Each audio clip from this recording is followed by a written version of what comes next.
नाशिकमध्ये रणजी सामन्याला आजपासून सुरुवात झाली आहे। महाराष्ट्र विरुद्ध सौराष्ट्र या रणजी सामन्याला सुरुवात झालेली आहे। 1 नोव्हेंबर ते 4 नोव्हेंबरपर्यंत महाराष्ट्र विरुद्ध सौराष्ट्र रणजी सामना चालणार आहे। अंकित आणि जयदेव दोघं कॅप्टनशिप करणार असून सामना कोण जिंकणार याकडे महाराष्ट्राचं लक्ष लागलंय।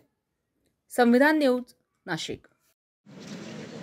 रणजी ट्रॉफीच्या उद्घाटन सोहळ्याच्या निमित्ताने व्यासपीठावरती आपल्यामध्ये उपस्थित असलेले या विभागाचे आयुक्त आदरणीय प्रवीण गेडाम साहेब, नाशिक महानगरपालिकेच्या आयुक्त मनीषा खत्री, जिल्हा परिषदेचे CEO आदरणीय ओमकारजी पवार, माझ्या सहकारी आमदार सीमाताई हिरे आणि ज्यांच्या मार्गदर्शनाखाली आणि अथक प्रयत्नांमुळे आज रणजी ट्रॉफी नाशिकमध्ये होत आहे, ज्याचा आम्हाला सर्व नाशिककरांना अभिमान आहे, ते आमचे ह्या क्रिकेट असोसिएशनचे नाशिक जिल्ह्याचे अध्यक्ष आदरणीय विनोदभाई शहा आणि त्यांची पूर्ण टीम आणि ह्या ठिकाणी उपस्थित असलेली महाराष्ट्र टीम आणि सौराष्ट्र टीम, ह्या दोन्ही टीमचं मी नाशिक नगरीमध्ये मनापासून स्वागत करते।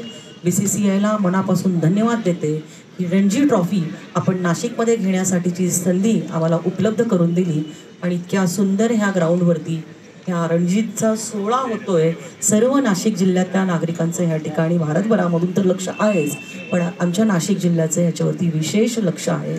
मी वरुण राजाला विनंती करेल की तू इथं नको बरसू, थोडा पुढे सरक। आणि दोन्ही टीमचं मनापासून स्वागत करते, आपल्या सर्वांना खूप खूप शुभेच्छा देते आणि थांबते। धन्यवाद। जय हिंद, जय महाराष्ट्र।